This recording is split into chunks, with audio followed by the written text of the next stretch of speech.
বন্ধুগণ, আপনারা জানেন যে আমাদের এই যে বাংলাদেশ, এই দেশ পিতামাতাদের দেশ, এই দেশ ইমামিত্রের দেশ, এই দেশ রবীন্দ্রনাথের দেশ।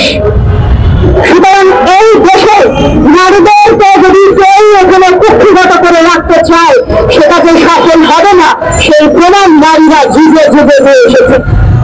বন্ধুগণ, শাসকের রক্তচক্ষুকে উপেক্ষা করে নারীরা যেভাবে এগিয়ে এসেছে, যেভাবে এই দেশকে মুসলিমদের হাত থেকে রক্ষা করেছে, সেই একইভাবে আজকে সরকারকে রাষ্ট্রকে এগিয়ে আসতে হবে নারীদের নিরাপত্তা নিশ্চিত করতে। বন্ধুগণ, আপনারা জানেন জুলাই গণ-অভ্যুত্থানে শুধুমাত্র আমরা যারা বিশ্ববিদ্যালয়ের শিক্ষার্থী, আমরা যারা স্কুল কলেজের শিক্ষার্থী তারাই নয়, আমাদের সঙ্গে আমাদের মায়েরা রাজপথে নেমে এসেছিল।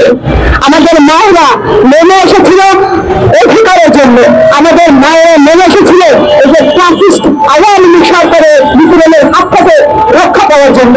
সেই উদাহরণ আপনারা দেখতে পাবেন যে এখানে ঢাকা বিশ্ববিদ্যালয় থেকে আমরা যখন বেরিয়ে যেতে বাধ্য হয়েছিলাম হাইগুলো থেকে, তখন এই যাত্রাবাড়িতে আমাদের নারীরা নারীরা কিন্তু ঢাল হয়ে দাঁড়িয়েছিল। এই যে ফ্যাসিস্ট আওয়ামী লীগের যে রক্তচক্ষু বন্দুক গুলি, সেটাকে তারা মোকাবেলা করেছিল।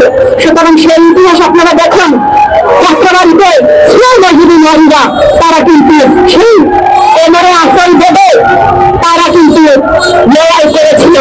কাজী নারীদেরকে বেরিয়ে রাখার যে চিন্তা আপনারা করছেন, সেই চিন্তা থেকে আপনারা বেরিয়ে আসুন।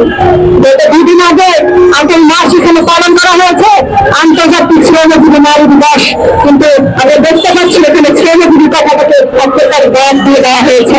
আমরা বলতে চাই যুগে যুগে নারীদের যে ইতিহাস, সেটা শ্রমজীবী নারীদের লড়াইয়ের ইতিহাস।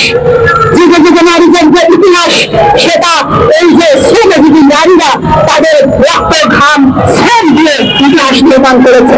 তাদের নারীদেরকে বাদ দিয়ে যদি এখানে দেশকে কল্পনা করা হয়, তাহলে সেই দেশ ধ্বংস হতে বাধ্য। বিগত 16 বছর ধরে এখানে পুরুষরা যে সাহস এখানে দেখাতে পারেনি, নারীরা কিন্তু সেই সাহস দেখিয়েছে, নারীরা পথ দেখিয়েছে।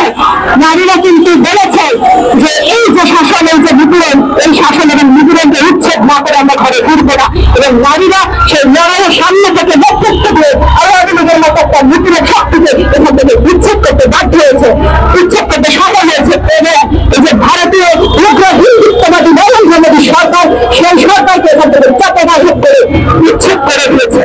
কাজেই আজকে নারীদের এই যে লড়াই, আজকে নারীদের নিরাপত্তার যে লড়াই, এই লড়াইয়ে নারী এবং পুরুষ নির্বিশেষে সবাইকে ঐক্যবদ্ধ হয়ে এগিয়ে আসতে হবে।